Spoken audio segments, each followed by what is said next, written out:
musodu dole cela sigi benauma demi senkulu manyidingara wuluko musodu dole dela do nyuma benauma any processus ni abe fama ko scalping exactement polymère de be bo manana katai ka dumuni na iba jate mine ni ka bidonta ika 1 litre demi bidon ibe ji kala ba black glace la yani ka ji kala peze bain ni ya peze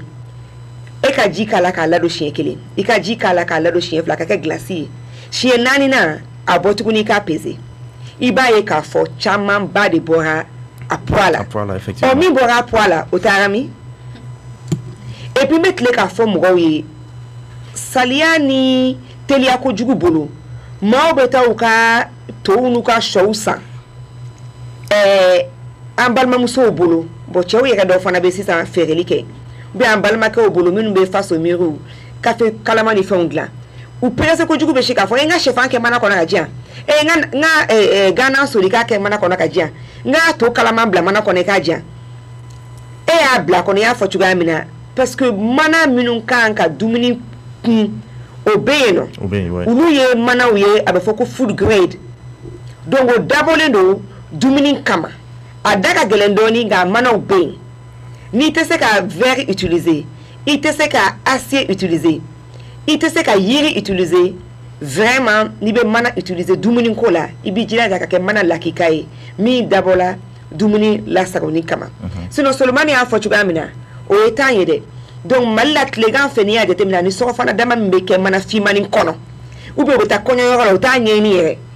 ubishinga dumini kala man yele mana kono ka bluka saki kono mana ka kala saki kono na ka kala a oko ni processus accéléré e kon bese ka foki fe no blida nga mana ka chana adumini na famai o dumini bu ni mana bala aya fo potolu bala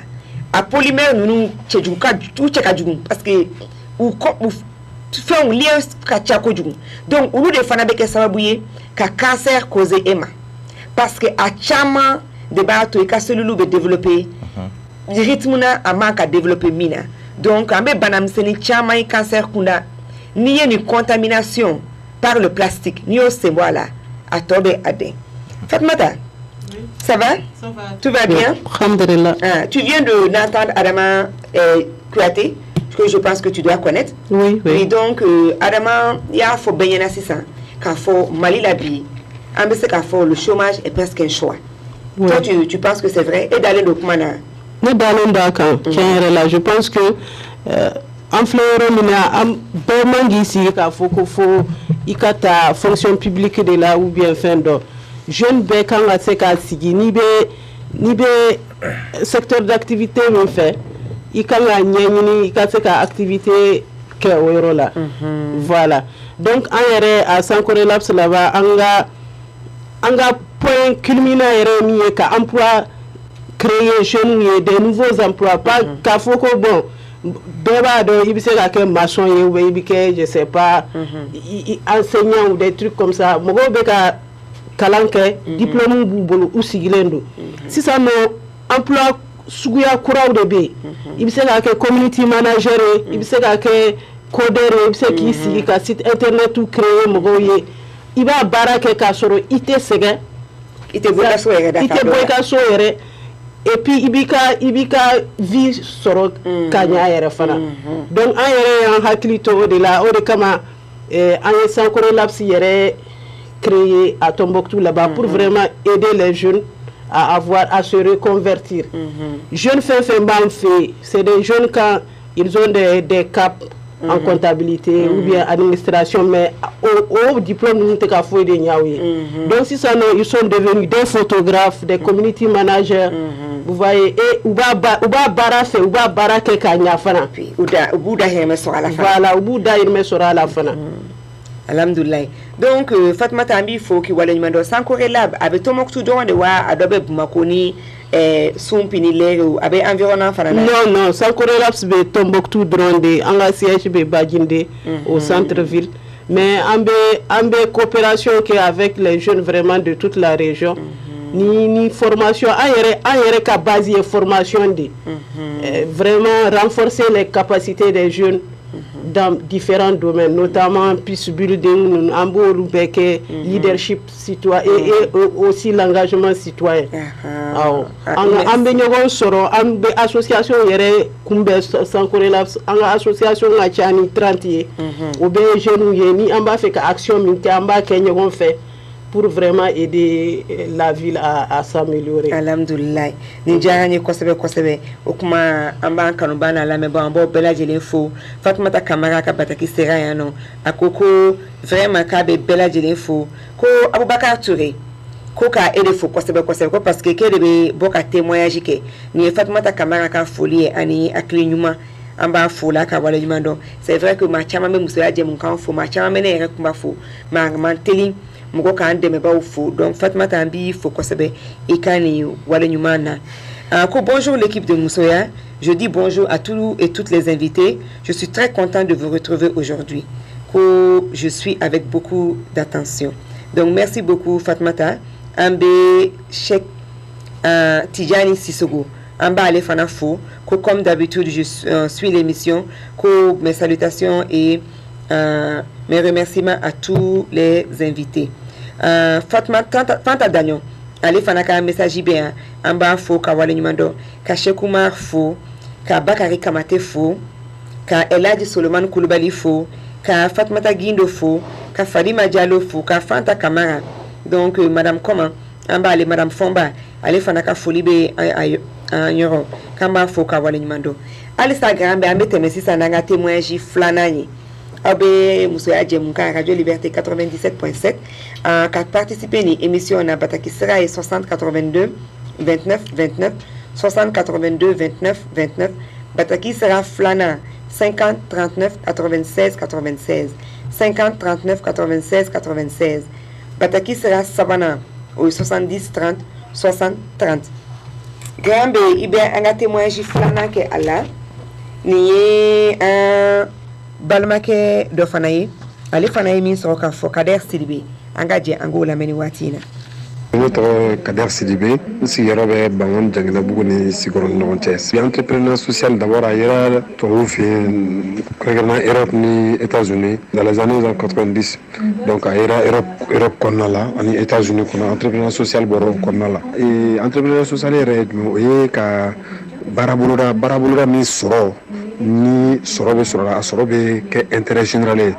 Ça y est, l'entrepreneuriat social est une manière qui place l'efficacité économique au service de l'intérêt général. Ka sorobuluda mi bebi ta sora konnala intérêt général na fo sigida bebi se kita sora konnala. Aujourd'hui ne ga terminé ministère numérique créé le ministère de la jeunesse musaka famba bebe ta kanyesi jeune ka entrepreneur wala sa bara ko ka se ka fere ka soro bala parce que jamana fo ite mi se ka tanye ka soro entrepreneur ya bama do entrepreneur la ka kere bara do ki yere bara la ngunte ka isiki ka faso kono. Moi je pense que retard de don faso tse ka beta bara la o te hari jamana baw kan jamana ba na ya ka taranye ka sera ka tanye abe kenyere barawde me kenyere baramdo ibe soro fitini soro la me ba shini be na faso la je merci on sera ka château chaman ke nga sigida la a château la ane dugu be ji soro mo saba yo baraka yo ala o mo fla afro mo mi château fere o be do soro o e clé afla mo mi château entretien ke o be do soro soro fla a samana mini meta ji livré sigida la lu be do soro donc ça peut créer au moins 3 emplois donc be entrepreneur dugu do mi be ji sarmo so no wala e mi me ji fere sara soro château de la be ana fa soro e mi me ji livré bas na fa soro. Moussoya, mieux comprendre la femme. Alors, Mousso, famille, ça. Un bon à balmake ka kuma na me. No ye Kader Sidibé. Kader kon ya ira ka fo ku vraiment amana bunchugo kami Solomon Jabate ya fo chuga mina. Faso te se ka beta barala. Faso were mankan ka beta barala. Kwa yere kan ka wuli ka doke. Ko me ulu yere matayo jang. Ulu ya laje don usigidala. Ka château do si donc mi be jidi mama obedosoro mi eta château sene obedosoro wa fana mi fana be ato distribution yola ko fana be dosoro donc bara chama alika maso mi fana be perikid la ka fere o ka bara be se ka yere wasisa bara sa ay sosudo di soro akerefe anu ba do gere impact yɛrɛ ka président ya hukum kɔnɔna na barisa e de y'u ka ɲɛmaa ye aw fana bɛ caman kɛ sigida ka ɲɛta la maa bɛ se ka sigida dɛmɛ ka tila k'i yɛrɛ ka sɔgɔ kɛ wa c'est possible a b'i nafa awɔ n bɛ se k'a fɔ o kuma la a b'i nafa kosɛbɛ mɔgɔ bɛ se ka sigida dɛmɛ ka tila k'i nafa i n'a fɔ an balimakɛ min kumara sisan a ye misali ta château d'eau kan a y'a fɔ château ni château in dayɛlɛla a bɛ emploi de créer à d'autres personnes qui en bénéficient olu bɛ résultat ninnu bénéficier donc o bɛɛ ye misali de k'a yira ko n'i ye entrepreneuriat social n'i y'i engagé a la i bɛ nafa ɲa mɔgɔ wɛrɛ i bɛ nafa ɲa i yɛrɛ hali k'a dan hali k'o bila kɛrɛfɛ wari sɔrɔ ninnu o ni bonya bɛ di hali k'o bila kɛrɛfɛ u b'a fɔ satisfaction morale e yɛrɛ i n'i ka denmisɛnniya n'i sera ka réalisation dɔ kɛ i ka commune kɔnɔna na i ka sigida kɔnɔna na e yɛrɛ a bɛ nimisi wasa dɔ la na si yɛrɛ ma moralement tout le temps i man'i sigi tu dois être fier de toi donc je pense que a bɛ nafa ladon mɔgɔ kun kosɛbɛ financièrement a bɛ nafa ladon moralement a bɛ mɔgɔ nafa ladon mɔgɔ. Donc e yɛrɛ bolo kɔni a kan ka kɛ parce que non seulement i yɛrɛ nimisi i b'a dɔn k'a fɔ i ma kɛ bɔfu safu ye toi même tu es content parce que i ye mɔgɔ wɛrɛ dɛmɛ i ɲɛ b'a la nisɔndiya bɛ a ɲɛ kan aw ka nin ɲɛgɛn sen Garantigibugu hakilina jumɛn ye aw la na munna impact y'a dɔn k'a fɔ ko SESCOM Garantigibugu SESCOM k'a ni ɲɛgɛn jɔ k'a ka kan mun na ni o ye parce que caman b'a fɔ de dɔgɔtɔrɔso dilan mobili moto mais ɲɛgɛn tɛ an caman kungo ye. D'accord, ok. An b'an ka activité daminɛ wagati min na on n'a pas besoin ka fɛnbaw sɔrɔ quoi. On n'a pas besoin d'avoir un fonds a ma se ka waribaw sɔrɔ pour entreprendre socialement. An b'an ka activité daminɛ cogo min na wari kun t'an kun fɛn foyi kun t'an kun. Donc, on a regardé qu'est-ce qu'on peut faire concrètement. Des activités qui sont dépensées. Donc, on a dit yoro front là, on yoro cool là. C'est partant de là, on commencera à docteur sous front, on mettra un coup. Donc, au connana, on y a étail. On s'est dit que c'est pas praticable à Manoro. Et à Manoro, en général, principe et truc. Surtout Mousso en particulier justement ni banabagato donc déclic boraini idée boraini aya ye sokurun kelen do me ya jako ya classe sabali et puis farafinyega de kundo fana farafinyega ne do parce que niko ko banabagato makaka sosori ka magonya ou bien Mousso kono makaka sosori ka magonya de kumbala doni donc initiative borai idée borai notintori c'est partant de là, on a essayé qu'un document projet en place en ce sens. Donc, en quel un document projet dans le truc, on a soumis émission. Donc, on a un projet de fin au reconnaissance. Ok. Donc, on a instanté mon machine qui a travaillé. On a folie bana de me pas bella gelée. Donc, si ça non, on y a une daille là, dame ne yoro fouran, ani yor sous ça ou ni moro de meni. Oh, comment on a coûté fausse sur la décodie? Ok, ma ke fufala kidla. Ah, ma ke fufala fu. Misa ka faire anga na follow betala parce que fin do guerre do. Il faudra que ame cotisani ñogonche. Donc an era na follow betala. Donc ya fo ka fo akani ñegen joyi million shegi ani wa keme donc presque million konoto o de dona ala mais ma de a deme. Donc eko sisa no ko non mo ki deme o tese kan laba o yere be feni do sigi o yere mais bâcher ni chaise louée. Ok, na follow be ola obeseka o magonya abseka magonya parce que en area jatemine on be environnement muna fin be ke activité au quartier parce que association chamamba rebe no ame balmuna jeudi ou en tout cas une fois par semaine il va me quoi association dobe ka podium d'organiser walma ka événement doke donc ulu magobe c'est bachini chez Zuma donc a connait c'est quelque chose avait marché en bolo magobe na minana ali ko kelo fene be na minana voilà. Oh, donc si ça non on va donc à faire musakako à manoro oh yeni chaise ferré chaise loué ni bâche loué en bas donc moko na baba ta here ni here tana be marobe se ama ga awako demiseni kuna wa chama be dunde aw ye mécanisme jumɛn bila san ka se ka nin wari in fana k'a bɛrɛbɛn walisa a dabɔla sigida mɔgɔ minnu kama a ka se ka réinvestir o la comptabilité b'aw bolo a ye compte dayɛlɛ aw b'a kɛ cogo jumɛn ok d'accord i komi i y'a fɔ cogo min na entreprise de don donc entreprise kɔnɔna je pense que tâches bɛ organiser de donc comptable fɛn b'an bolo compte bancaire b'an bolo mɔgɔ dɔ bɛ yen nɔ u ka ci bilalen yɛrɛ don wariko nasiraw fɛ donc ni fɛn o fɛn sɔrɔla ale de bɛ taga a déposer banque la donc an bɛ baara kɛ ten tɔ de et puis a tigi kelen tɛ baara kɛ an b'a suit a suivilen don gɛrɛ m'an bolo pratiquement chaque fin de mois an bɛ compte rendu kɛ an bɛ ɲɔgɔn réunir donc financièrement a b'a essayer ka fɛn an ka compte état fɔ an ɲɛna quoi a bɛ point de finance kɛ ne kɔni b'a dɔn Lamini e cɛ sigilen n'i ye fɛn o fɛn minɛ i ni na fosi t'a to n'i b'o bila o ye fɛn ɲumanba ye vraiment félicitations mais n'a ma don gundo bɔtɔ la pour que mɔgɔw k'a dɔn k'a fɔ k'an tɛ ka kuma fɔ ten an kunfɛ i ye nin business in dayɛlɛ an bɛ se k'a fɔ kalo 6 ɲɔgɔn aw ka nin initiative ta bâche ni fɛnw ka entreprise sigi n'a ma se gundo bɔtɔ ma joli b'a kɔnɔ à peu près kalo 6 in kɔnɔ a bɛ kalo 6 bɔ a avec kalo wɛrɛ bɔ effectivement ok an bɛ yɔrɔ min na i komi baara daminɛ don mɔgɔ tɛ se ka tɔnɔ sɔrɔ fɛn bɛɛ la ten yɔrɔnin kelen an bɛ wagati min na sisan kɔni an bɛ 500 ani 500 sanfɛ million kilancɛ aw tɛmɛna o la kama ka min bila aw ka kɛsu kɔnɔ aw kana ɲinɛ fana k'a fɔ k'aw ye chaise san de a ye bâche ninnu san de donc vraiment mɔgɔw k'a dɔn jeune joli bɛ yen bi gɛrɛn joli bɛ Mali kɔnɔ bi k'a fɔ ko 500 b'u bolo u ka kɛsu kɔnɔ donc nin b'a to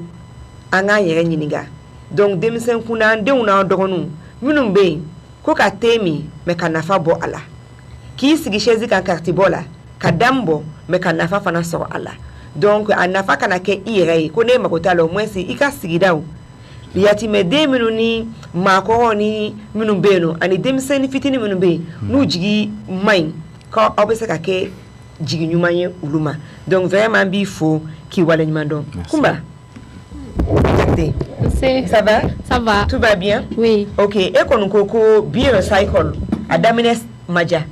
Donc mais si ça alhamdulillah ika meuble ou be fambe ou chekai ni ya ye yepsinga ni sonjati absinga yoro paritento. Vraiment bi fo kosebe ika ni timinanja la barsa ya ese fo chien ça va. Nanina o de nyana ibulu. Mais bi ka business be chugo jume ibe mo do ta barala. Bon, an bɛ yɔrɔ min na ko bi ne yɛrɛ bɛ baara de kɛ comme i bɛ ka kɛ kɛrɛfɛ de ne ayi n tɛ k'a kɛ kɛrɛfɛ je me consacre entièrement à ça n tɛ foyi kɛ kɛrɛfɛ c'est-à-dire sisan nɔ ne yɛrɛ bɛ k'an dege de ne bɛ ka menuisier de kalan donc sisan ne b'a sous-traiter ni mɔgɔw ye ne commande sɔrɔ atelier de menuiserie dɔ bɛ yen nɔ ne n'olu bɛ jɛ ka baara kɛ ɲɔgɔn fɛ mais u tɛ baara kɛ ne kɔfɛ awɔ mais parce que e de b'i ka modèle bɔ voilà donc e de b'a design bɔ awɔ ne de b'a design bɔ donc à côté n bɛ k'a kalan donc sisan nɔ an bɛ k'an yɛrɛ ka atelier sigi sen kan dɔɔni dɔɔni an bɛ ka minɛnw san dɔɔni dɔɔni donc ni ala sɔnna a ma a tɛ kɛ ko mɛn ta ye an bɛna an yɛrɛ ka atelier sigi n'an ka atelier sigira c'est là an bɛna mɔgɔw recruter ali ɲininkali kun tɛ o yɛrɛ ye k'a fɔ jɔnni bɛ e de kuma ka atelier kɔnɔ mais maa caman bɛ baara la bi e kɔsɔ barisa e ka bi recycle ni a bɛ ka produit dilan u fɛ yen mɔgɔ joli à peu près bɛ baara kɛ e ka meuble ninnu kan jɔnni bɛ taa tɔmɔ ka d'i ma ka na jɔnni b'u tigɛ i ye jɔnni bɛ peinture k'a la jɔnni b'u feere i ye jɔnni b'a kusɛnw dilan parce que ɲɛ b'a la tailleur kunda i bɛ yen i bɛ peinture kunda i bɛ pneu kolon k'o ɲini k'olu fara ɲɔgɔn kan i b'o kunda k'a tigɛ k'a kɛ tableau ye k'a kɛ chaise ye k'a kɛ lit ye donc nin bɛɛ ye baara dɔ de ye kɔfɛ n bɛ se k'a fɔ bi na bi recycle ka fɛngɛ la mɔgɔ 6 de bɛ yen nɔ min bɛ baara kɛ a ko k'a daminɛ depuis le début de la chaîne jusqu'à la fin an bɛ se k'a fɔ mɔgɔ 6 de bɛ yen nɔ sinon plus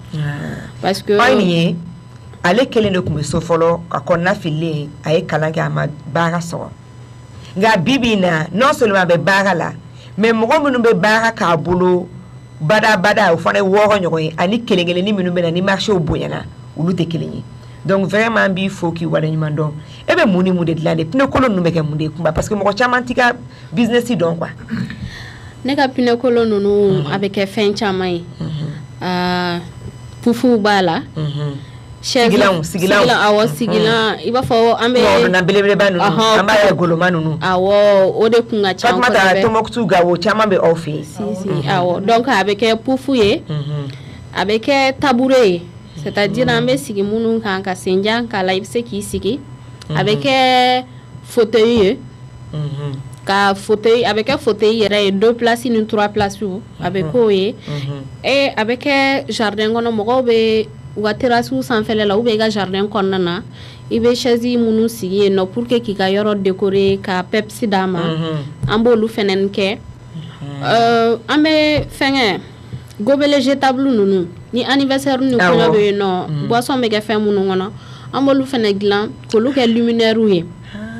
donc sisan nɔ i b'a fɔ veilleuse mɔgɔ caman b'a dɔn veilleuse de la donc i b'a bila dans le coin a bɛ i bɛ se ka fɛn voilà a bɛ yelen cɛ ɲumanw bɔ an b'o fɛnɛ kɛ a vraiment i ni miiriya ɲuman nin diyara n ye kosɛbɛ kosɛbɛ an b'an kanubaa n'a lamɛnbaaw bɛɛ lajɛlen fo Oumar Maïga i ka bataki sera yan nɔ ko bonjour Tanti Kumba ko on est à l'écoute bon courage aux entrepreneurs sociaux et entrepreneuses ou bien entrepreneurs avec grand E donc muso fana bɛ yan nɔ Oumar Maïga ko ka bɛɛ lajɛlen fo Kojo Dirisa ale fana ka message sera yan nɔ an b'a fo kosɛbɛ kosɛbɛ mɔgɔ bɛɛ fana ka message sera yan Awa Boré ko toutes mes salutations à l'équipe de Liberté plus sincèrement à monsieur qui transforme le sachet plastique donc Diabaté kabi fo kosɛbɛ kosɛbɛ ko le sachet plastique a tué, empoisonné 3 enfants dans mon village. Parce que kou faye djege kalaman bla mana de kono. Donc de saba kasata bora Allah. Vraiment anga do ka fo gele ya ba de be mi be kou mo ko ba gulo la lu fa ka bon. Mais demsen fitini akuma kacha. Ala ka hine ula. Bonjour Kumba, comment on finance les projets? J'ai un champ, j'ai envie de faire l'élevage. Donc, si ça n'a embêté Kasabiko là, mais il y a notre chambre qui l'a dit qu'il y a abe Moussa Adjemoukan de l'Amena Radio Liberté 197.7. Amanga Facebook Mouro Fana Foko Sebe Kosebe. Facebook Mouro Ulube kan suit Moussa page kan oye MUSOYA. Donc amanga Facebook Mouro Bella Jelefo ka akila jinge ka fo bataki sera au 70 30 60 30 70 30 60 30 bataki sera flana au 60 82 29 29 60 82 29 29 bataki sera sabana au 50 39 96 96 50 39 96 96. Fatmata, oui, comment trouver l'argent? Et ko sankore la baba adamine kumamina moko de kumbe ko deme doni donc aya adamine ni association ni mais comme les lamines on fana ya do ka fo association te là-bas faut ka but lucratif de parce que na to ka but non lucratif là do ta famille quoi mais ni dum warbe sora la moko be wuli ku chesera la en balma batri ma to fo ma koko war ko de bala le ba ka élevage d'amener est-ce que moko be se qui lancer entrepreneuriat social là ka soro musaka tibulo parce qu'on n'a pas les fonds de départ. C'est possible? C'est possible parce que on y a ka base internet donc à Sankore Labs là-bas il va faut ndogoni bora kuka projet fotogomina on y ban sigi on a un comité scientifique composé de informaticiens bala gestionnaire de projet bala aninere amogo duru de do ban sigi ka projet où yere sebe qui pour vraiment prendre en compte les besoins de notre société. Projet un projet qui est assainissement ka un projet qui est justice sociale ka hal si ça no en flek ka projet do un projet do damine janvier 2018 akanga ban décembre 2018 qui est financé par la SNV, ICO et l'ambassade des Pays-Bas au Mali. Wow. Donc, on appel à proposition de la guerre. On a vraiment, à Sankore Labs là-bas, c'est vrai qu'on est nord de là, mais on connecte les barres.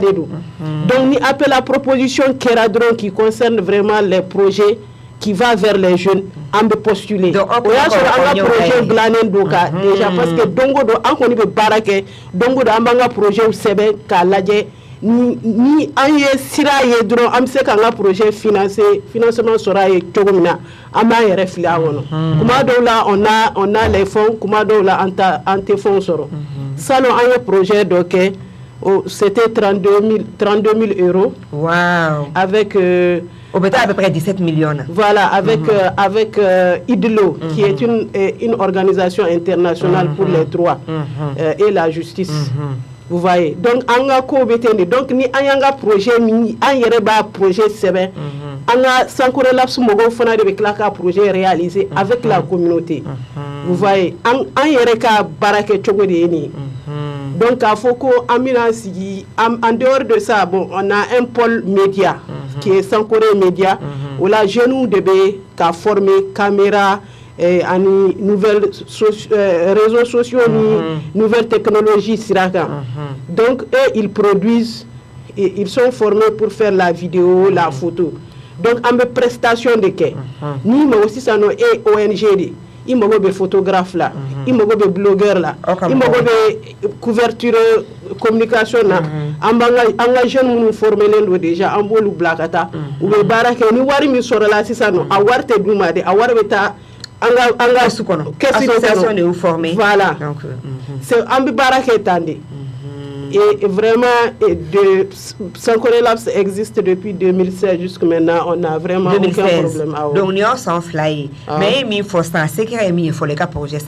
Donc, nous avons donné un balmaquet de Dubaï, un balmamoussou. Ni projet, mais nous avons pas semaine. Ka projet sebe wajibi de ola sebento I aklibe jin ko chamana. La ini ye munye magobe muna. Donc, ni iye bailleur doye. Ou bien il est entrepreneur doy parce que entrepreneur chama fana be entrepreneur nyon deme a be se ka juru du la be se ka fo anga medu ka capital kono ni jara ne ko se anga je ka kenyo ko fe donc chama be donc kunu ba asebende et puis ni sisa bien seleke nani ton akera Union européenne yo akera ambassade do yo nous lié aseben journaux kono ka fo ko warbe ka doni projet là ou lu buga se la je donc déjà sans fla kono anyeba la ka fo Sankoré la butoko a tomoktu yera donte mali yera donte bibina abe jinye sereke nani bedela kube financement sur fo projet kilon kili fo abe 50 millions tani nduru Nicola o mo daru la ka du mo ma fo anu nu edemsenu ye anu nu madele ka damine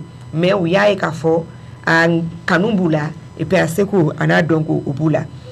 Solomon. Oui. C'est possible sans les fonds? C'est possible. Parce que ebe bara minasa eko kwebe kamoko kuna foni folodi mana ere munye ukado ka foko mana e posonedi mana chama madabo donc ebe ni bara minu ke kata sigida ni sigida la musaka be bomi en fait mino dans au Mali mo ga habitude mundi donc ni projet be no mo ga clibetra war la directement il veut war black il fait war inte fouir comme madame nya photo comme na ni projet be non en général mo ko kungulu ko na la donc comme on dit en français un projet n'a pas de valeur tant qu'il y a des papiers quand donc projet que les maires be ou de quoi donc idée bi kungulu ko na la mais qu'à se mettre sur papier donc c'est ce qui est le plus important donc nous qui gagner sans voir ko obena qui fait donc nous mo ko bolo au projet ça c'est une idée de projet mais projet voilà projet c'est écrit noir sur blanc donc on va faire un business et puis qu'à chiffrer fana voilà donc maintenant moi dans le cadre de notre activité en fait c'était tout banal quoi donc au début je me fait tournoi de foot organisé qu'à thème lutte contre les sachets plastiques mais après comme on dit une idée un projet égale une idée donc nous siglons une tour réflexion avec les membres de ma famille bon tu peux aller loin mais réfléchis à l'bigas mais papier quand donc au Kmungona vraiment j'ai essayé de mettre la barre plus haute donc maintenant dans le cadre de notre projet activité Chamamba Rekera il faut savoir que j'ai écrit à presque toutes les structures ministère de l'environnement santé industrie conseil économique social au conseil des collectivités ONG Agir à Badé et je peux dire que à 80% 90-95% ou bien répond favorablement avec donc de même pas jamais de pays vous sigler mais qui m'a connu mais qui cambodé parce que ala fana t'i sɔn k'i to sunɔgɔ la dɛ. Ça c'est clair. Bon, ne ko k'u bɛ k'an dɛmɛ accompagnement technique. Parce qu'au jour d'aujourd'hui, il n'y a aucune structure moins de voilà. Voilà. Donc, on roule sur fonds propres. Ouais. Donc, voilà. Donc, on roule sur fonds propres. Bon, maintenant, activité follow qui est monnaie. Comme il y a information, sensibilisation, communication, parce que OREA a bien basé. Donc il y a près de 45 à 50 radios, chaînes télé qui sont mobilisées là-dessus. Donc comme les communes 3 carrés, donc la charité notre ne commence par soi. Donc on y demande envoyer mairie la correspondance envoyer toutes les mairies de la commune 3 et ça fait ce n'est pas commune 3 carrés, commune 4 carrés. C'est problème. La commune 3 la en majeure partie mairie ou club répond favorablement. Donc aïe moudeke seulement ne pas fait qu'à concrètement aïe moudeke. Bon, actuellement en commune 3, première activité qui a menée. Donc on a demandé au maire de la commune 3 madame Djiré. Donc elle nous a beaucoup aidé. Donc aïe on a organisé ce qu'on appelle atelier de communication, un truc comme ça. Donc, aïe, conseil au Béoulé. Aïe, ça, il va y avoir un radio de tant qu'on est de quoi. Il y a moudeke concrètement, activité que nous activité, c'était sur quoi parler de la problématique des sachets plastiques. Donc, aux conférences organisées à la commune 3 là. Donc, il y avait à peu près tous les. Ok, donc, aux conférences qu'on fait, ou bien à Bé pour la folie des fonds. Non, pour le moment, voilà. Oui, pour maintenant, activité mécénation au tournoi de foot. Donc, tournoi de foot, au principe,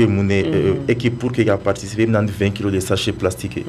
Donc, pour le moment, à la commune 3 là. Donc, comme commission sur nos communes Bella, ni région d'Oula. Donc, maintenant, commune 3 va donc, et championnat de Sigi. Voilà. Manatomo, qu'on fait pour que la démission nous l'a galvanisé. Effectivement. Nous, il y a 20 kilos. Nous, il y a 20 kilos. 20 kilos de sachets plastiques mourant. Nous, il y a Manatomo. Donc,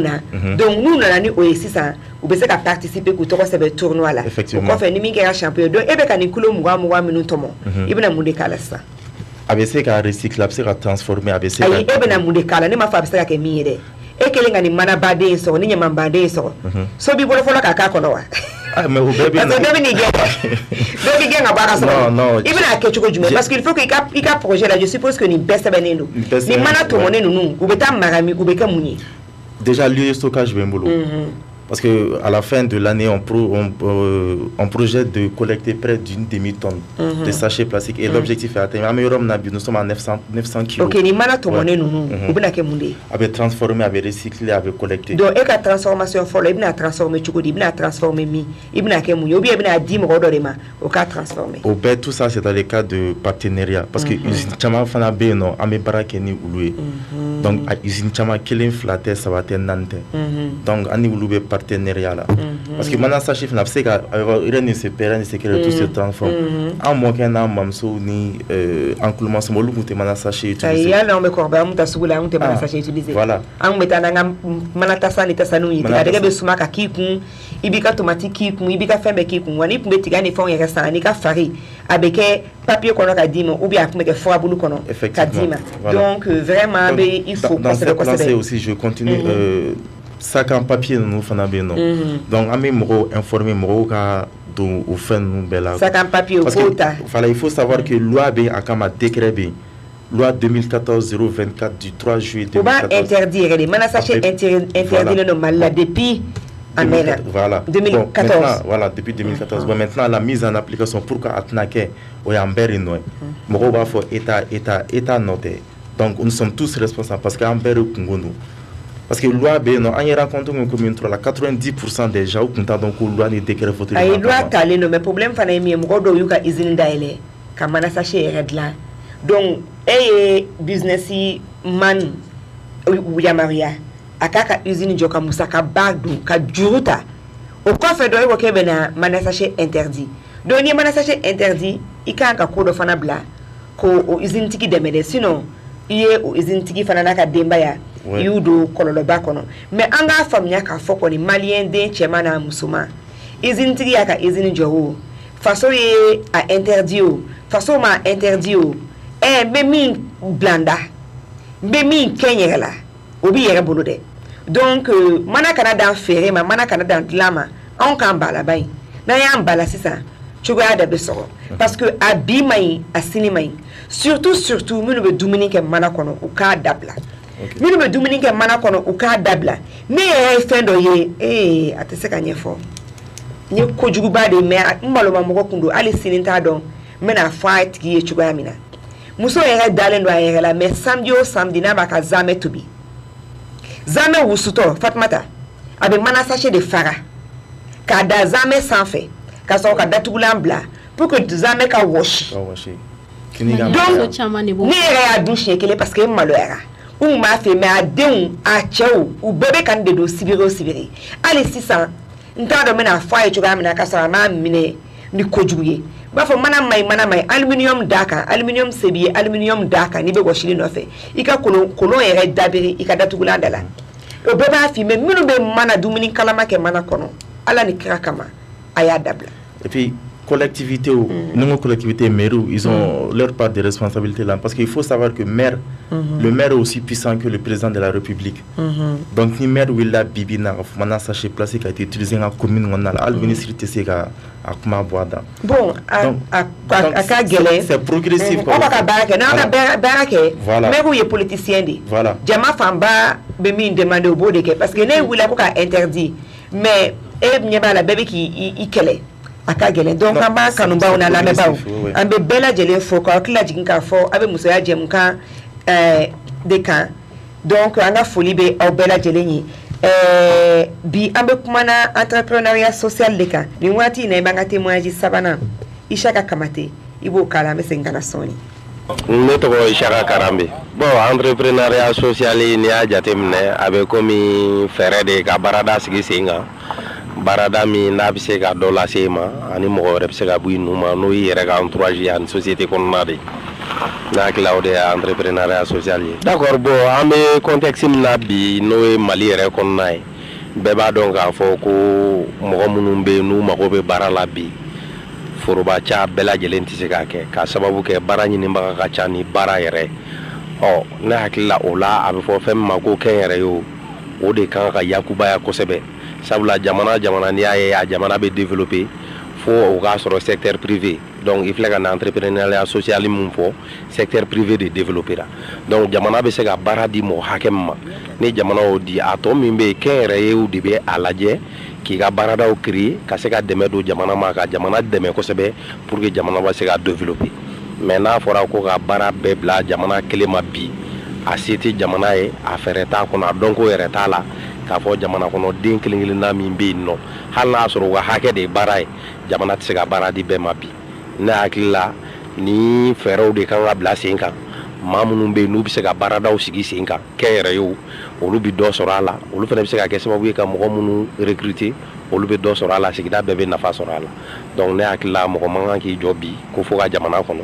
bɛɛ lajɛlen kan ka courage de ta ka fɛɛrɛ dɔ sigi sen kan ka baarada dɔw créer cogoya min na bɛɛ lajɛlen bɛ se ka baara kɛ. Musoya mieux comprendre la femme an ka musow faamuya sa an bɛ an kanuba n'a lamɛnbaga an b'aw bɛɛ lajɛlen fo k'a tilajigin kɛ k'a fɔ aw sɔgɔlen don radio liberté la a bɛ musoya jɛmukan de kɛnɛ kan bi an bɛ ka kuma entrepreneuriat social ani Lamine Jara ka bɔ Garantigibugu chef de grain impact an n'ale bɛ ɲɔgɔn bolo Kumba Jakite chef d'entreprise bi recycle min bɛ an ka pneus n'an ka manaw n'an ka ɲamanw ale ye a ka baarada a b'a dahirimɛ sɔrɔ la min na bi o ye ɲaman bayɛlɛmani ani Solomon Jabate ale kɔni ye environnementaliste ye mais bibi na fana a ye hakilina dɔw ta ka communew sɛgɛrɛ walisa denmisɛnw bɛ se ka kisi sini ɲaman ba minnu bɛ yen n'o ye an ka mana sachet ɲaman ye ko san o san k'an bɛ $150 an b'o de produit ɲaman na ou bien depuis 2015 jatew y'a ɲini k'a dɔn k'a fɔ ko Mali kɔnɔ en 2015 ɲaman tonne min tun bɛ yen ko 150 millions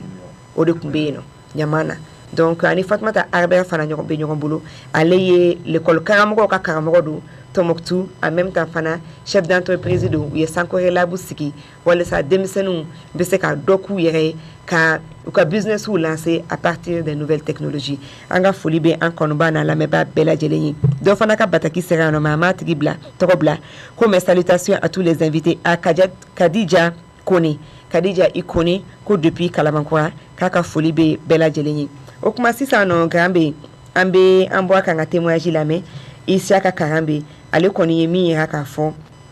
halisa ko an bɛɛ de bɛ se ka dɔ kɛ an yɛrɛ ye Lamine ne ko entrepreneur social e bolo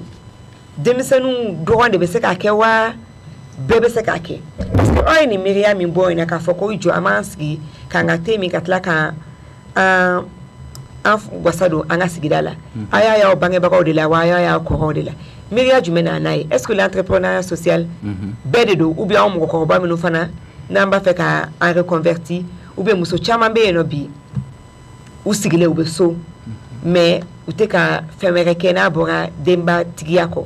est-ce que olu fana bɛ se ka wuli ka don entrepreneuriat social la bon ne ka hakilina la ne kɔni ka faamuyali la je pense que bɛɛ bɛ se ka entrepreneuriat social adhérer comment ni kuma yɛrɛ ka di na n bɛ se k'a fɔ denmisɛnnin a dabɔlen don mɔgɔ minnu yɛrɛ si ka kɔrɔ kosɛbɛ parce que olu bɛ statut mun na i bɛ taa sɔrɔ généralement baara b'u bolo u bɛ s'u yɛrɛ kɔrɔ mais n'i y'anw ta i bɛ taa sɔrɔ les jeunes sont majoritairement des étudiants ou bien i bɛ taa sɔrɔ u tilara études la fɛn t'u bolo baara t'u bolo quoi donc financièrement a ma nɔgɔn dɔɔni donc ne kɔni ka faamuyali la mɔgɔkɔrɔbaw bɛ se ka u lancer entrepreneuriat social la an y'u caman ye i n'a fɔ Mancini Traoré hali e yɛrɛ bɛ ka mun kɛ Tanti Kuma je crois que o fɛnɛ bɛɛ ye entrepreneuriat social cadre ye maintenant anw ka inspiration anw y'a c'est vrai que mɔgɔkɔrɔbaw bɛ yen nɔ an bɛ gɛrɛ u la an bɛ kuma u fɛ an n'u bɛ ɲɔgɔn kuma ɲɔgɔnya donc an ka inspiré an mɔgɔ caman kɔrɔba caman kɔni a inspiré donc olu ka ba tâche caman réalisation caman y'an permettre fɛnɛ k'an décider ka fara ɲɔgɔn kan k'an lancer na donc en conclusion je pense que mɔgɔkɔrɔba bɛ se k'a kɛ denmisɛnnin bɛ se k'a kɛ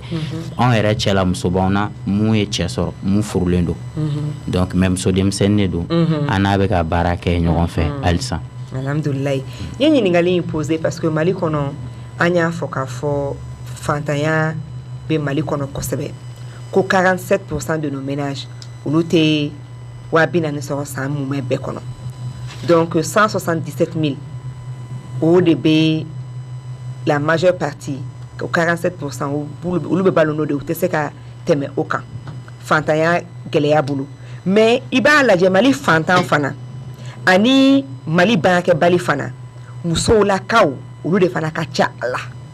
parce que malheureusement an bɛ baara min kɛ cɛlasigi la mɔgɔ tɛ saga o baara la a tɛ compter fana k'a fɔ ko denbatigiya être ménagère ko ye baara dɔ ye donc salaire t'i ye a dɔnniya i tɛ lakodɔn yɛrɛ parce que a bɛ kɛ mina sɔrɔ e ye muso de ye i kan ko de kɛ donc Mali kɔnɔ fana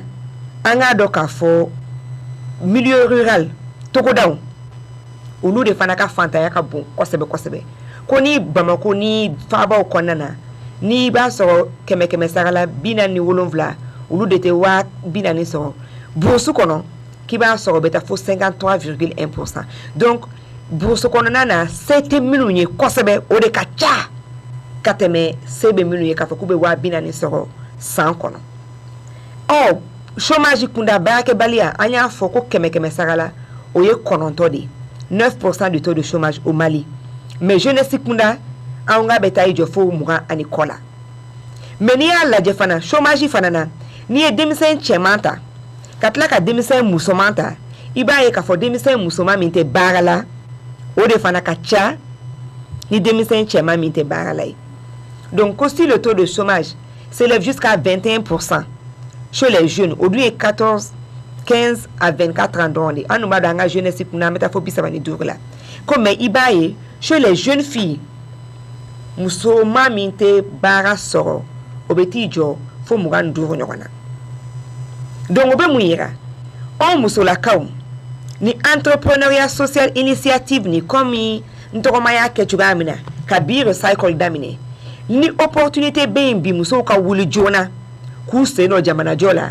entrepreneuriat social de y'a ɲuman ye an ɲɛ b'a la Fatumata Harbert l'école karamɔgɔ de don a bɛ école karamɔgɔw fana de kalan nka a y'a ye k'a fɔ ni ne tora nin na a ka suma même bɛ se ka bi Dieu merci une technologie de l'information bɛ yen on peut faire d'une pierre plusieurs coups et puis ka maa caman former ɲɔgɔn fɛ non seulement a bɛ cours di ka l'école karamɔgɔw kana mais avec si ça communauté be avec ou be kunafoni mi ma fait qui yere dege photo tala o mi ma fait qui dege journaliste ala ka blogueur yo bololo sans fa bi dege ne pas fait ka kodeli de fanake ka fo ke de bena sisa logiciel ou ni fait nous sebe entreprise yi donc nous bi demain au bela donc ni ba fait ka bebe mo mara tuka amerika gestion ni ka leadership kube mo dege la o fanana donc vraiment amusola ka o anga do ka fo bibina Dieu merci avec les technologies et puis cet esprit nouveau ka doke jamana e ka doki sigida e qui est kana fasorala muso kunda mbese ka utiliser beaucoup comme une opportunité. Fatmata, tu penses que les femmes comme toi peuvent bien exceller dans l'entrepreneuriat social? Oui, je le pense. En fait, le social, c'est... Je peux parler en français. Oui, si tu es plus à l'aise en français. Oui. En fait, le social est la première chose des femmes maliennes d'abord, parce que la malienne est très très sociale, elle pense beaucoup à elle d'abord, mais surtout ses enfants, les enfants des autres. Et c'est vraiment, moi le partage, je pense que le partage est la chose la mieux partagée en fait au Mali et chez les femmes maliennes. Tu donnes ce que tu partages ton repas, pourquoi ne pas partager tes connaissances, ne pas partager ton salaire et tout ce que tu as. Et c'est à partir du partage et c'est ce besoin même d'être avec les autres pour réussir une meilleure société que Sankore Labs est né. Vraiment, partager et vraiment... Et c'est pour ça que même dans le slogan de Sankore Labs, c'est innover, partager, connecter notre communauté. C'est ça notre slogan. Parce que le partage est au milieu de tout pour réussir et pour que la société se développe, il faut partager. Et la femme est comme la mère, elle distribue tout, aussi bien les ressources que les sentiments et puis la gestion du temps et des personnes. Donc, merci beaucoup. Donc, Fatmata Fanaflek a Sebenchiani, ko vraiment entrepreneuriat social. Abenye chebulu chugamina abenye muso bolote ko abe sekanye muso ere bolo kengere ala barsa malie muso ere talai jamala doni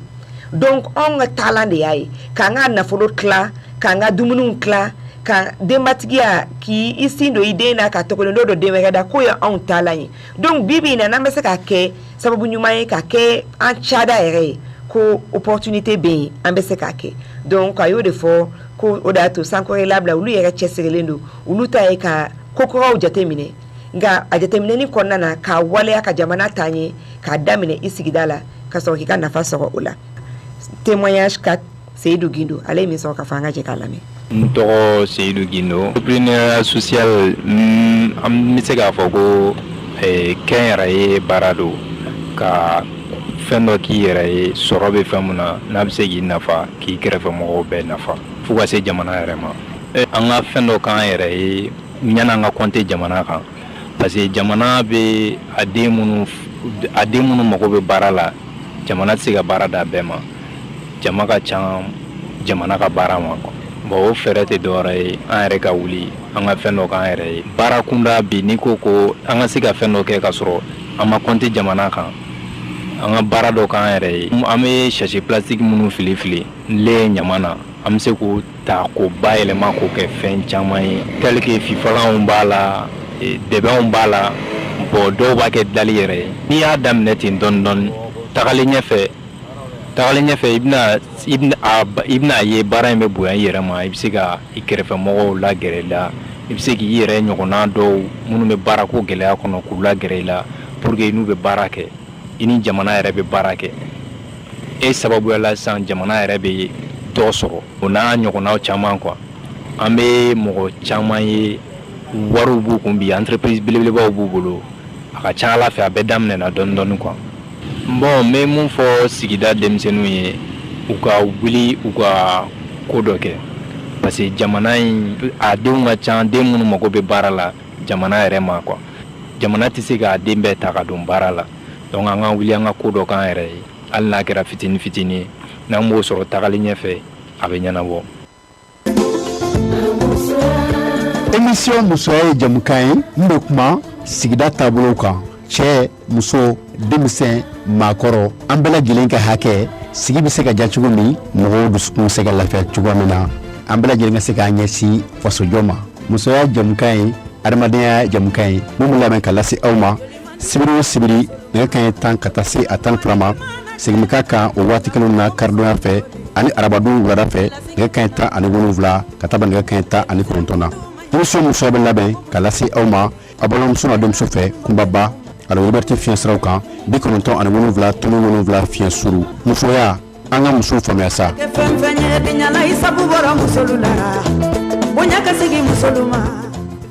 an b'an kanuba n'a lamɛnbaga an b'aw bɛɛ lajɛlen fo Lamine an bɔra ka an balimakɛ ka kuma lamɛn nka an b'a dɔn k'a fɔ denmisɛnnin kunda fana c'est pas facile kuma dɔ i b'a fɛ ka wuli k'i ka entrepreneuriat daminɛ social k'a fɔ n bɛ sigida ka ɲɛta ka maaw ta ye ka wuli k'a fɔ k'aw bɛ taa SSCOM fura mais denmisɛnnin tɔw tɛ yen nɔ minnu b'a fɔ ko cɛ aw dɛsɛla ka se nin bɛɛ ma o kuma cɛ citɔw la tu bɛ kɛ fosi t'aw la k'a fɔ k'aw bɛ taa SSCOM nettoyer jan b'a dɛgɛ si ka kalan kɛ k'a ka diplôme sɔrɔ ka bɔ ENA la k'e bɛ t'i ta kɛ bachelier ye ayi ne ma dɛsɛ ka se o ma aw t'o kumaw mɛn yan. An b'o kuma mɛn mɔgɔ caman n yɛrɛ i ka ɲininkali yɛrɛ kɔnɔna na n bɛ ka yɛlɛ parce que sɛbɛn b'an wele de ko yɔrɔ furannaw o b'an wele ko tebarada tigiw donc effectivement an y'o sɔrɔ an b'o sɔrɔ hali somɔgɔw an masaw bɛ hakɛ to mɛ a daminɛ a ma nɔgɔn parce que somɔgɔw tun bɛ i la décourager u ti i soutenir a la quoi pour un départ donc pour eux ɲɔni ka taga a kɛ dɔgɔtɔrɔso ye i bɛ ka taga effort mun fournir dɔgɔtɔrɔso kɔnɔna na o kɛ so yɛrɛ kɔnɔna na donc an ye lagosi caman sɔrɔ an ye découragement caman sɔrɔ mais o ma an na décourager parce que diɲɛnatigɛ la n'i bɛ fɛn o fɛn kɛ i bɛ sini de la ye bi ma gɛrɛn yɛrɛ mamuru bɛɛ bɛ se k'a fɔ alhamdulillah parce que a ye bonyanda la s'a ma opportunité caman bɛ yen nɔ an y'o sɔrɔ à travers les activités que nous menons misali la i bɛ taga sɔrɔ dɔw bɛ programme de formation dɔw offre de formation dɔw lancer sur les réseaux sociaux formation ninnu nafaba de b'u la mais i bɛ taa sɔrɔ ka critère la u b'a fɔ k'i ka sɔrɔ i k'i impliquer i ka sigida baara dɔ la i bɛ taa sɔrɔ u b'u ka critère la kosɛbɛ kosɛbɛ donc pour que i ka postuler o la il faudra que i ka prévu de k'i ka communauté la donc généralement i bɛ taa sɔrɔ an ka gɛrɛ membre dɔw b'o an ka réalisation ta u b'a mentionner u ka lettre de motivation kɔnɔna na u b'a kɛ u ka CV kɔnɔna na donc u bɛ retenir o la parce que u b'a dɔn o la k'a fɔ ko nin jeune nin ye jeune min don vraiment a kunkolo b'a kan da la jeune min don a hakili bɛ a ka sigida la a hakili tɛ a kelen na et puis jeune min don leadership ya dɔɔnin b'a la parce que a bɛ kow ɲɛma donc o ka di employé bɛɛ ye i k'a dɔn k'a fɔ i bɛ se ka mɔgɔ ta maturité bɛ min na responsabilité bɛ a la ok Kumba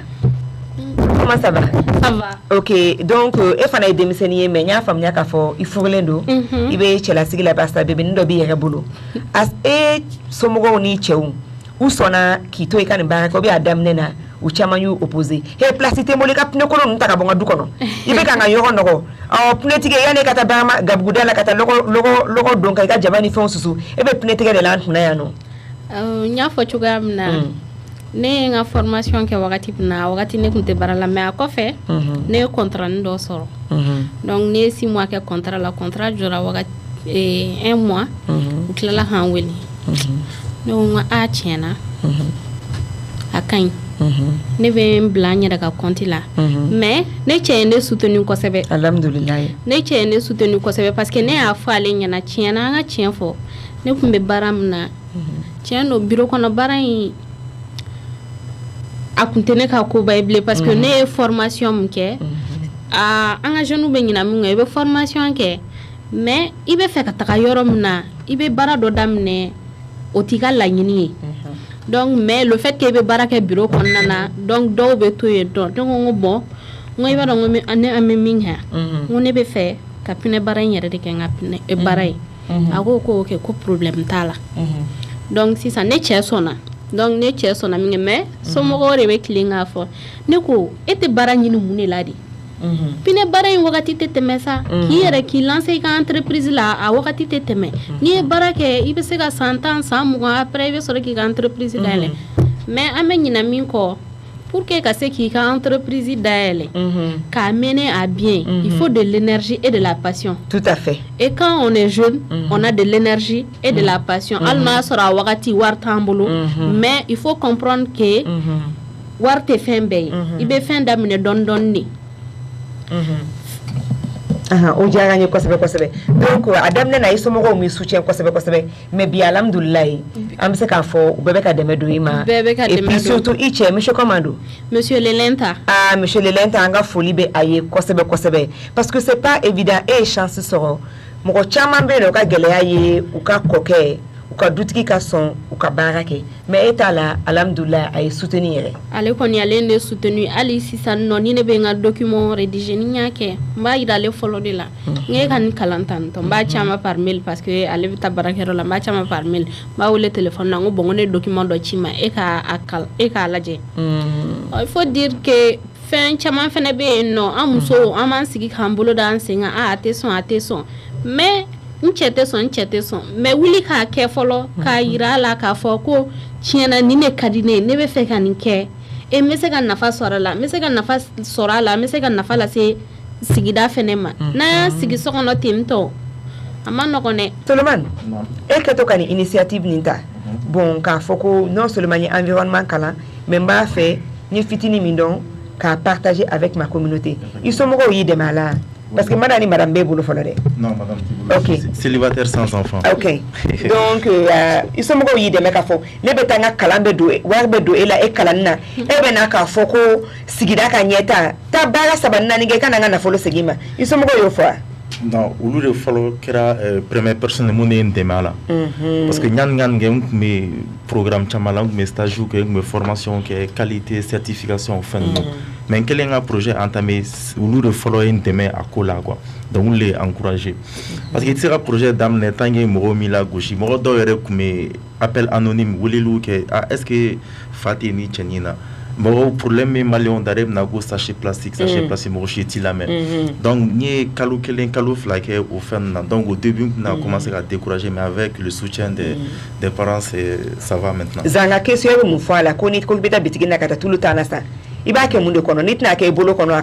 a bɛɛ ka bon parce que il faut que a ka différencier ka créer fana quoi maintenant sachet bɛ yen nɔ u b'a fɔ biodégradable non biodégradable minnu bɛ toli ani minnu tɛ se ka toli donc an bɛ minnu utiliser an ka butigiw ni an ka yɔrɔ la olu tɛ toli donc i b'a utiliser une seconde a minimum a bɛ 400 ans avant se dégrader yanni a ka toli san 400 a b'o de kɛ yanni a ka toli o ye minimum ye dɔw yɛrɛ bɛ taga fo 1000 ans bon biodégradable filɛ nin ye a durée de vie ayi sisan nɔ ni ma taa ni ka manani i bɛ taa ni mun ye bitigi la ka tulu san donc il faut que processus système dɔ de ka bila en place sachet biodégradable ka kɛ butigi bɛɛ kɔnɔna la sachet biodégradable ou bien i ka tasani i b'i ka tasani ta anw kɔrɔbayara an mamusow n'an baw ani anw yɛrɛ an bɛ taa sugu la n'an san mana kelen tɛ d'i ma parce que mana yɛrɛ tun tɛ yen a ma mɔgɔ si bali dugu caman bɛ yen bi u bɛ ka fonctionner n'an ye exemple ta Rwanda yɛrɛ depuis bɛ se u bɛ ka valise f'u ye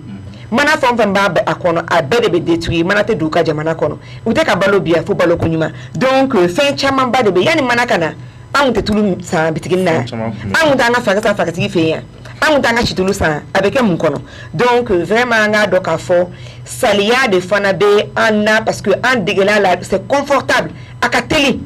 donc ka k'a ta ten n'i ko k'i bɛ taa tulu kɛ tasani kɔnɔ i na tila k'a fɔ ala nin kotɔ ka tulu bɔ a la a ma nɔgɔ donc o fana bɛ mɔgɔ sɛgɛn verre yɛrɛ dun bɛɛ bɛ mayonnaise san a ka so kɔnɔ bɛɛ bɛ moutarde san bɛɛ bɛ lɔgɔti san hali lɔgɔti boîtinin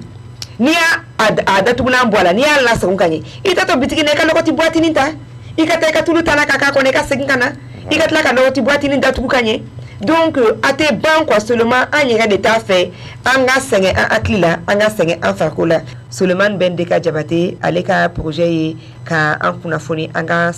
dɔɔni an ka mana utilisation an k'a dabila mana minnu bɛ yen nɔ fana an k'u tɔmɔ ka se k'u transformer donc il faut que Solomani an bɛ bɔ yan tuma min na i ni Kuma Jakite aw ka numéro échanger parce que je crois que e ka ɲama fililenw o bɛ se ka kɛ ale ka matière première ye donc vraiment merci beaucoup Fatoumata donc on va te laisser répondre peut-être à cette question encore ko financement bɛ sɔrɔ cogo jumɛn bon financement sɔrɔ cogo caman b'a la gouvernement yɛrɛ bɛ projet dɔw financer à travers des initiatives comme le PROSEJ ANP fana bɛ jeunes demandeurs d'emploi a b'olu dɛmɛ k'u ka entreprise plan d'action ni fɛnw concours yɛrɛ bɛ kɛ qui concerne les plans d'affaires et les projets comme ça en dehors de ça dans le cadre des projets communautaires, il y a les appels à proposition. Où vraiment, ou bien ningali que association yere à la base, au lieu de cas projet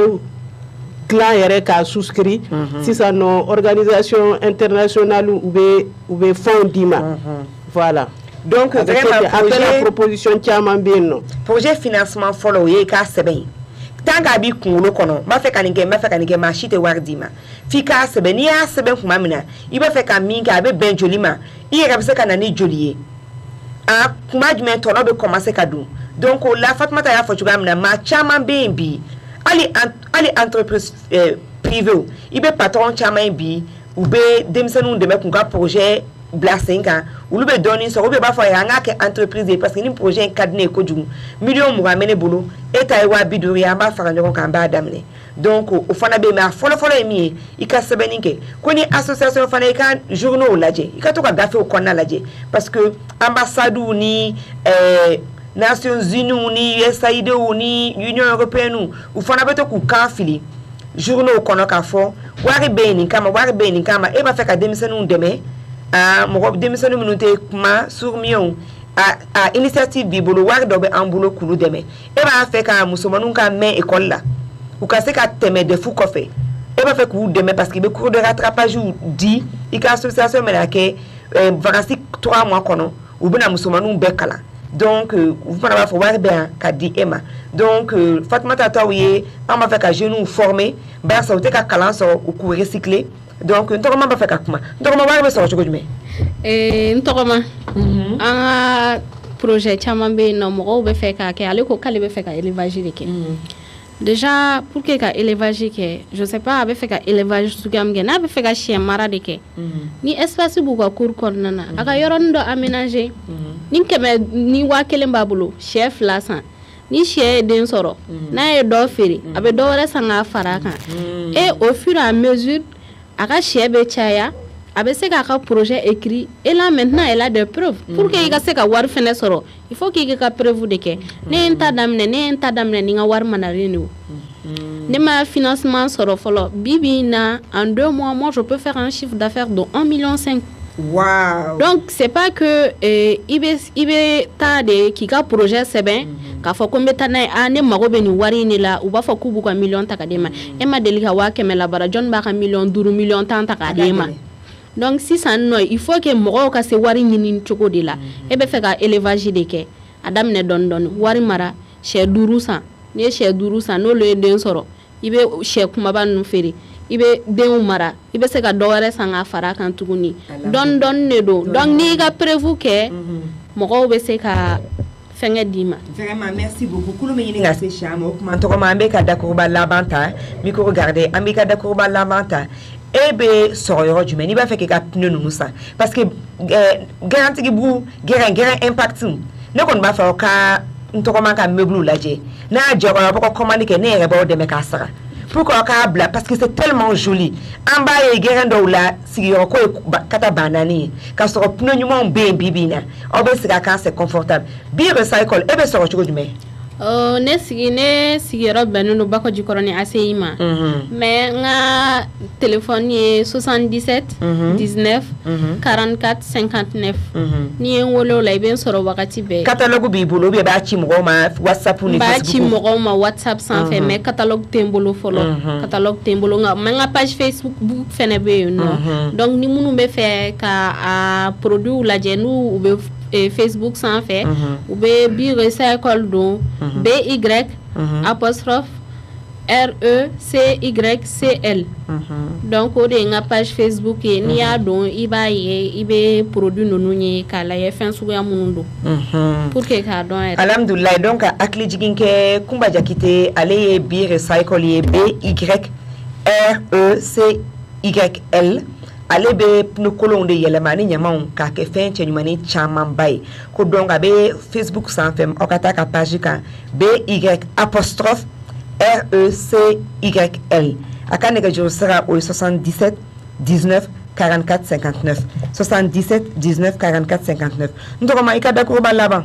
ibe foli kan du même là c'est ani encouragement du même dit jeunesse ma surtout jeunesse musulman ne bɛ Radio Liberté fo kosɛbɛ pour cette opportunité. Mais ci mun na se n balimamusow ma n dɔgɔninw n kɔrɔmuso ani n baw ma an kana an sigi an kana to sokɔnɔ sigi la fɛn caman de bɛ an bɛ se k'a kɛ c'est pas parce que i furula k'a fɔ k'i cɛ bɛ se ka fɛn bɛɛ d'i ma bɛɛ ka wuli ka dɔɔnin kɛ bɔ dɔrɔn i k'i kunkolo jɔ i ka carré kɔnɔna na idée dɔ bɛ n'i la mais idée mun bɛ n'i la idée a tɛ se ka kɛ projet ye k'i k'a lajɛ fɔlɔ i b'a tester k'a lajɛ échec fɛnɛ tɛ c'est pas ça doit pas être c'est une seconde victoire. Voilà, c'est une seconde victoire. Donc ni échec kelenge to ka mɔgɔw ɲininka ne bɛ se ka nin kɛ cogoya di de pour que a ka réussir. Donc mɔgɔw b'u ka idée d'i ma i bɛ o idéw fɛnɛ implémenter k'a lajɛ donc pour que k'a réussir kosɛbɛ. OK. Donc o diyara n ye kosɛbɛ kosɛbɛ Lamine Jara an bɛ téléphone di micro di ma i bɛ dakuruba laban i b'o fɔ an ɲɛna minute kelen ɲɔgɔn kɔnɔ i b'a fɛ ka welewelekan jumɛn bila jeunesse ma ou bien kumakan labanw jumɛn b'i bolo ka lase an ma. Ne bɛ welewelekan min na se jeunesse ma jeunesse k'a dɔn mɔgɔ kelen ka sɔrɔ tɛ sɔrɔ ye n'a ma ɲa k'an kɛra jɛkulu ye k'an farala ɲɔgɔn kan an k'a lajɛ an ka ɲɔgɔn senminɛ dabila an bɛɛ ka ɲɔgɔn bolo minɛ an ka avancer ɲɔgɔn fɛ et puis expression kelen bɛ yen nɔ n bɛ fɛ jeunesse ka bɔ a ka langage la jeunesse ka n'a fɔ a yɛrɛ ma ko jeune ka n'a fɔ i yɛrɛ ma tuguni je suis un chômeur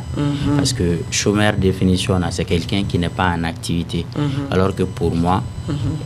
hali n'i bɛ anw ka cadre kɔnɔna i bɛ gɛrɛ na i bɛ ka yɔrɔ furan ni fosi dingɛ bɔ de voilà tout ça c'est des activités donc je pense que cela ne fait pas de toi un chômeur donc n bɛ liberté fo n bɛ yɛrɛ fo tanti Kumba a invité le ka kɛnɛ kan. OK o diyara n ye kosɛbɛ i Jara o kuma sisan an bɛ se Solomani Bɛndeka Jabate ale environnementaliste ye ale ka spécialisation caman bɛ RSE de kan ka entreprise bɛrɛbɛn u ka se ka u jeniyɔrɔ fin u ka sigidaw taali la u ka entreprise kana kɛ kɔlɔlɔ ye ka se jama min b'u kunbɛn ma mɛ u ka se ka u dɛmɛ jama min b'u kunbɛn u ka taa ɲɛ sisan a ye hakilinaw bila ka se k'an ka ɲamanw kɛrɛnkɛrɛnnen an ka plastikiw mana sachetw k'olu tɔmɔ k'u ɲama in bɔ an da la k'a bayɛlɛma ka kɛ fɛn wɛrɛ ye Solomani ka kumakan laban ye jumɛn ye minute kelen kɔnɔ i bɛ se ka mun de fɔ. OK, tout ce que j'ai à dire, mais il faut que mon jeunesse soit là pour nous. On ne fait pas pour nous. On met un deux, un moins deux. Du développement durable. OK, o diyara n ye kosɛbɛ kosɛbɛ donc i ka kumakan laban o ye an k'a dɔn k'a fɔ an bɛ siniɲɛsigi de bila la an denw ye an bɛnbaw ye Mali ɲuman bila cogoya min na dugukolo sanuyalen bila cogoya min na an fana k'an jilaja an k'o kelen kɛ. OK, merci beaucoup. J'espère que kuma mɛnna. Fatimata Arbeya, ton mot de la fin, quel appel tu as lancé? Une seule phrase pour tous les jeunes Maliens, il faut savoir que notre force est en nous. Il faut se battre, c'est tout.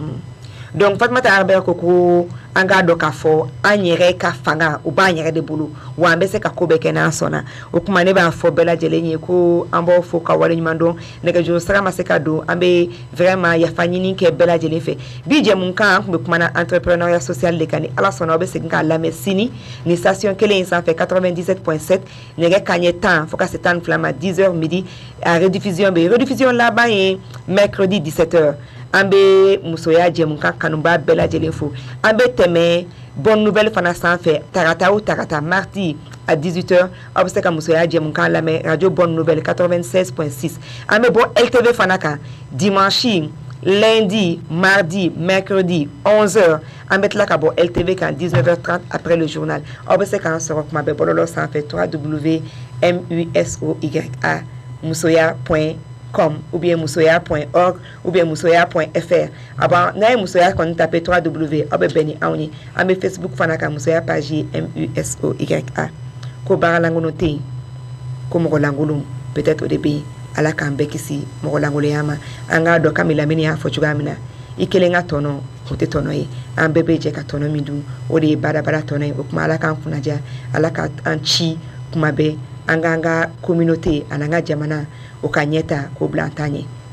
Sur ce, on va faire salam alaikum wa rahmatullahi ta'ala wa barakatuh. À la semaine prochaine.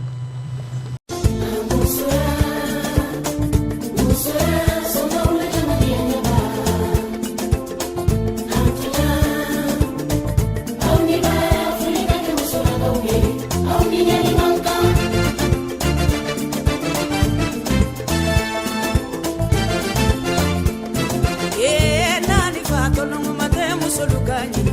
Joli Mandia Robene Musulma.